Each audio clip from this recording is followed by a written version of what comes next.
Bonjour à tous, vous êtes sur CCTV français, c'est votre journal en direct de Beijing.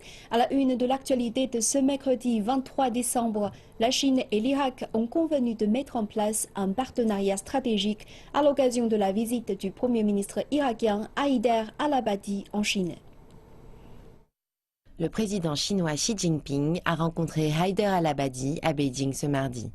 Le président a déclaré que les deux pays devraient saisir cette opportunité pour développer leurs relations. Il a exprimé son soutien à l'Irak pour les efforts que le pays fournit afin de maintenir sa souveraineté nationale, son indépendance et son intégrité territoriale.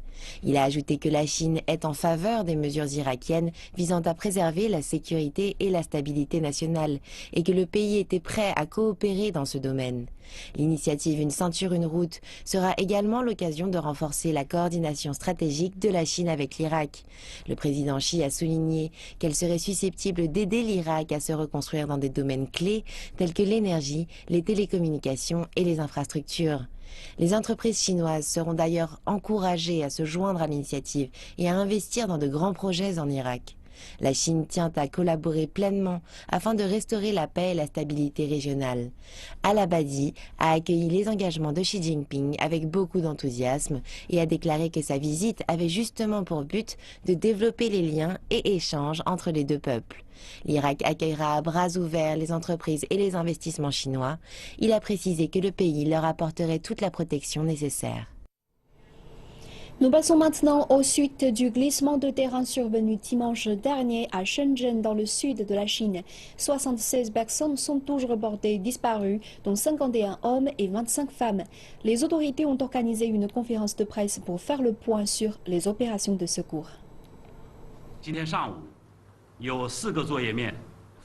Aujourd'hui, dans la matinée, nous avons extrait des éléments partiels de bâtiments à l'intérieur de 4 sites d'excavation. Les édifices ont été localisés à l'intérieur de ces zones, grâce à l'utilisation de radars optiques et géologiques. Ainsi, nous donnons la priorité aux opérations de secours à l'intérieur de ces 16 zones sur les 35 recensées initialement. 4018 secouristes travaillent d'arrache-pied sur ces sites, accompagnés de 566 engins en tout genre. Un corps a été extrait mardi matin. Il s'agit de la première personne morte recensée après le désastre. 7 personnes ont été sauvées et près de 900 autres ont été évacuées en toute sécurité. 16 personnes hospitalisées sont actuellement dans un état stable. La plupart des personnes disparues sont des travailleurs migrants, principalement originaires des provinces méridionales du pays. Les autorités n'ont pas encore pu contacter leurs familles, ce qui complique encore plus le travail de recensement des personnes disparues. Le glissement de terrain survenu dimanche dernier recouvre une zone de 380 000 m² sur près de 10 mètres de profondeur. Plusieurs départements gouvernementaux s'activent ensemble dans les opérations de recherche sur la zone du désastre. La liste des entreprises impliquées dans la gestion des opérations de secours est encore floue. Les départements de régulation de la ville ont demandé aux opérateurs, notamment gouvernementaux, de conduire les opérations avec la plus grande vigilance en termes de sécurité et de stabilité des édifices détruits. La catastrophe de Shenzhen a fait des centaines de sans-abri. Visite de l'un des refuges ouverts par le gouvernement local. Il est environ 19 h, 32 heures après la tragédie. À une dizaine de kilomètres de la catastrophe, le centre sportif de Guangming est devenu l'un des plus grands refuges temporaires pour les victimes du glissement de terrain. Ces dernières ont entendu parler du centre via les médias ou leurs amis. Et, au moment où elles arrivent, les bénévoles les guident à travers les formalités d'arrivée. Monsieur Wu et sa femme vivent dans le parc industriel depuis 8 ans. Le glissement de terrain a emporté le bâtiment adjacent au leur. Quand l'incident s'est produit, de nombreuses personnes ont couru vers la rue Changshou. Une demi-heure plus tard, la police et d'autres forces de secours sont arrivées et la zone a été fermée. Nous avons passé la nuit dans un champ et entendu parler de cet endroit par mon frère. Monsieur Wu et sa femme ont marché 10 km pour arriver ici. Cette nuit, c'est là qu'ils dormiront. J'ai été informé hier à 20 h qu'il y aurait un refuge temporaire. Puis j'ai réuni 200 bénévoles pour m'aider à apporter les couvertures et le matériel. De la nourriture chaude, des boissons et des lits faits par les bénévoles. Monsieur Wu se dit satisfait du refuge, même s'il ne dispose d'aucun lieu pour se laver. Une réunion a eu lieu à Séoul mardi après-midi, marquant ainsi le début des discussions visant à résoudre les différends maritimes entre la Corée du Sud et le RPDC. Reportage. Il s'agit là du fruit de décennies d'efforts. La Chine et la Corée du Sud ne connaissent pas de différends territoriaux. De ce que nous savons, c'est pour parler pourrait impliquer des parties en mer de Chine orientale. Mais cela concernera principalement la zone économique exclusive ainsi qu'une étendue continentale. Représenté par le vice-ministre chinois des Affaires étrangères, cette étape constitue le plus haut niveau du dialogue bilatéral frontalier maritime en des décennies. Il apportera des directives claires pour les actions et la coopération entre les pays et servira aussi de bon exemple pour résoudre les différends maritimes en Asie de l'Est. D'autres questions pourront se voir également impliquées, telles que le développement des ressources et la recherche scientifique marine. Donc ces pourparlers ont de grandes chances d'impliquer les questions de démarcation et de coopération. Les discussions pourraient également résoudre les différends liés à la pêche entre les deux pays et améliorer la stabilité à l'avenir en mer de Chine orientale. Il y a aujourd'hui environ 200 démarcations maritimes et plus de 90% sont le résultat de discussions bilatérales, soit une pratique commune. Normalement, les discussions comme celle-ci peuvent durer plusieurs années. Dans ce cas, cela montre que la Chine et la Corée du Sud ont choisi de résoudre les différends par le biais de la pratique commune internationale. Merci de nous retrouver pour la seconde partie de cette édition.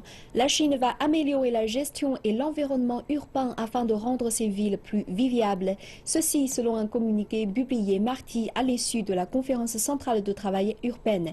Le président chinois Xi Jinping et le premier ministre du pays Li Keqiang ont posé lors de la réunion les jalons du développement urbain. Le communiqué indique que la Chine entend compléter d'ici 2020 la rénovation en cours des bidonvilles urbains, des zones sous-développées des villes et des logements délabrés. Il précise que la Chine va accentuer la montée en gamme des agglomérations dans l'est du pays et développer une nouvelle série d'agglomérations et des villes régionales importantes dans les régions centre et ouest. Il fait également de la sécurité la priorité du développement et de la gestion des zones urbaines. La conférence centrale sur le travail urbain d'une durée de 2 jours a été organisée en parallèle de la conférence centrale de travail économique. C'est la deuxième fois que le Parti communiste chinois organise cette conférence, dont la première édition s'est tenue il y a 37 ans. La conférence centrale de travail économique s'est achevée à Beijing après 4 jours de réunion par l'annonce de 5 tâches à mener en priorité en 2016.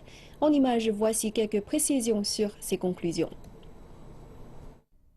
La conférence centrale de travail économique a accouché de réformes structurelles sur le plan de l'offre. Yang Weimin, directeur adjoint du bureau du groupe central de direction des affaires financières et économiques, indique qu'il s'agit d'une étape cruciale pour la promotion de l'actuelle croissance économique. Il est significatif de proposer l'idée de réforme structurelle au niveau de l'offre.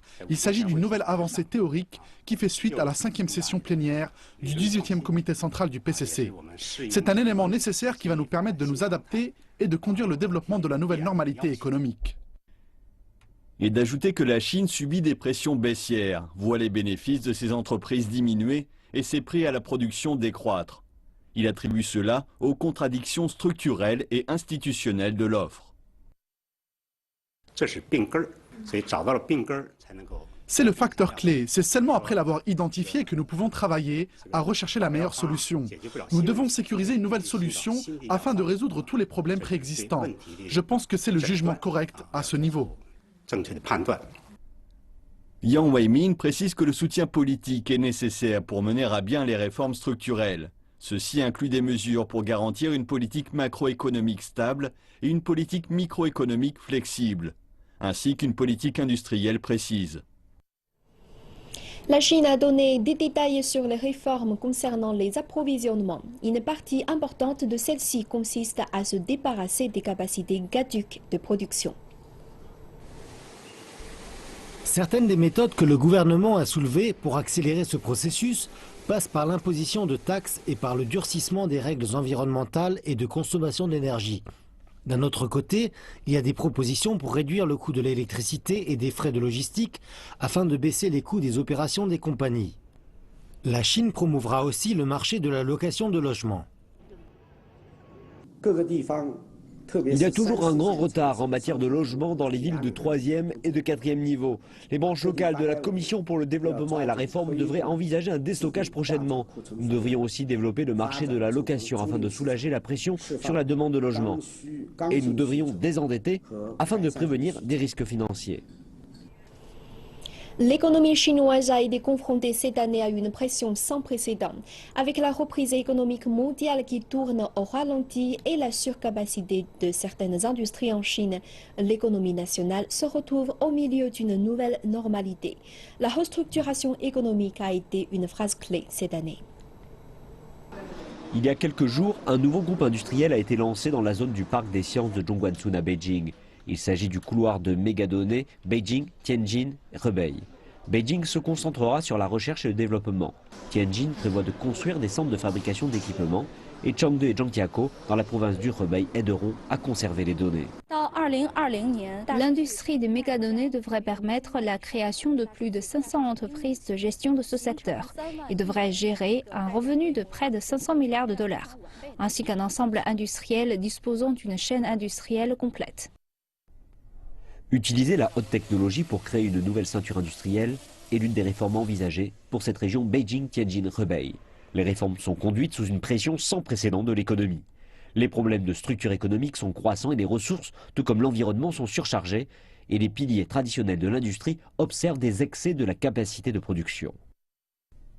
Les profits des 5 industries que sont le charbon, le fer et l'acier, la pétrochimie et les matériaux de construction ferreux et les métaux non ferreux ont connu une chute de 42,8%. Cela indique un important changement structurel qui est l'affaiblissement des industries énergétiques traditionnelles.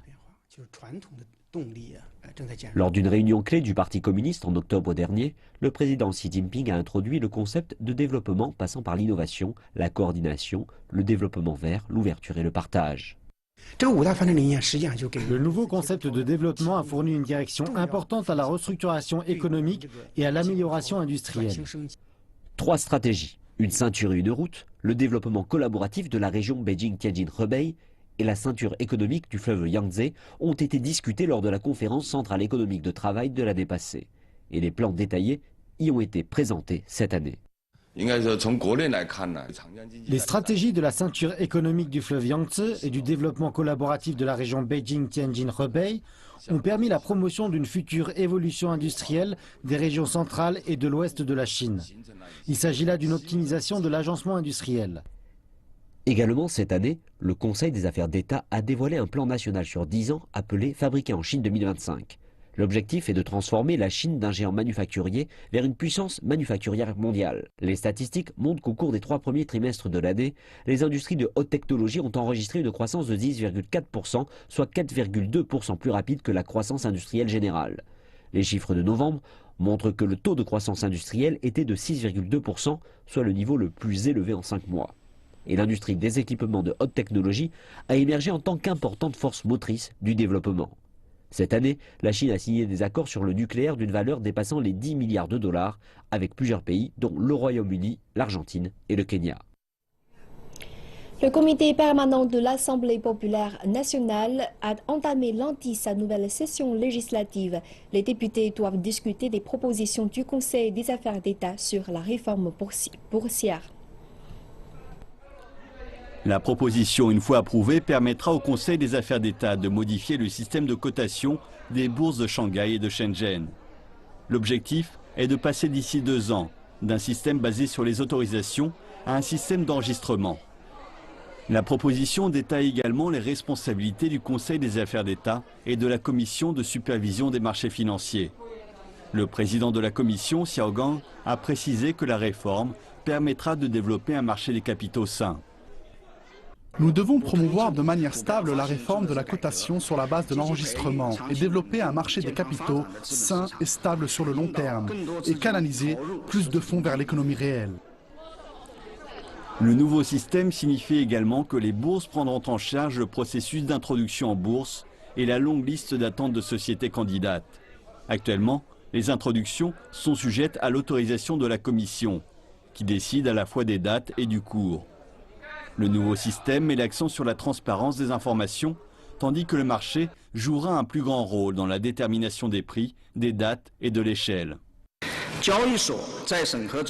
La commission supervisera la quantité, la cohérence et le détail des informations dévoilées par les entreprises, renforcera le contrôle pendant et après l'introduction, intensifiera via des amendes la lutte contre les fraudes et les violations au niveau des informations, et fera régner l'ordre sur le marché et protégera les droits légitimes des investisseurs. Les députés doivent délibérer dans les jours qui viennent de la proposition, qui pourrait être adoptée dans la foulée. Alors que les groupes Wanke et Baoneng se sont lancés dans une bataille de mots, les marchés financiers et les investisseurs évaluent déjà l'impact d'une telle opération pour le futur. Selon un rapport récemment publié, la marque Wanke serait valorisée à plus de 30 milliards de yuans. Par opposition, le groupe Baoneng pèse largement moins que Wanke. Mais les analystes rappellent que Baoneng est devenu progressivement l'un des plus importants actionnaires de Wanke, ce qui représente un risque sérieux pour la valorisation de la marque du constructeur chinois. Et ce n'est pas tout. Le groupe Baoneng est engagé depuis quelques mois dans des opérations financières complexes qui lui ont permis de lever près de 40 milliards de yuans afin de racheter en masse des actions Wanke sur les marchés. Les analystes indiquent que de sérieux doutes subsistent sur la provenance légale des capitaux qui auront servi à l'acquisition de Wanke par Baoneng. Par ailleurs, la valeur du titre Wanke était à son niveau le plus bas au moment de la vague de rachat. Mais cette prise de contrôle agressive atteint désormais des proportions inégalées. Les analystes s'accordent pour signaler que ceux qui subiront de plein fouet la volatilité sur la valeur des titres seront avant tout les petits et les moyens investisseurs. Les investisseurs confirment cette tendance.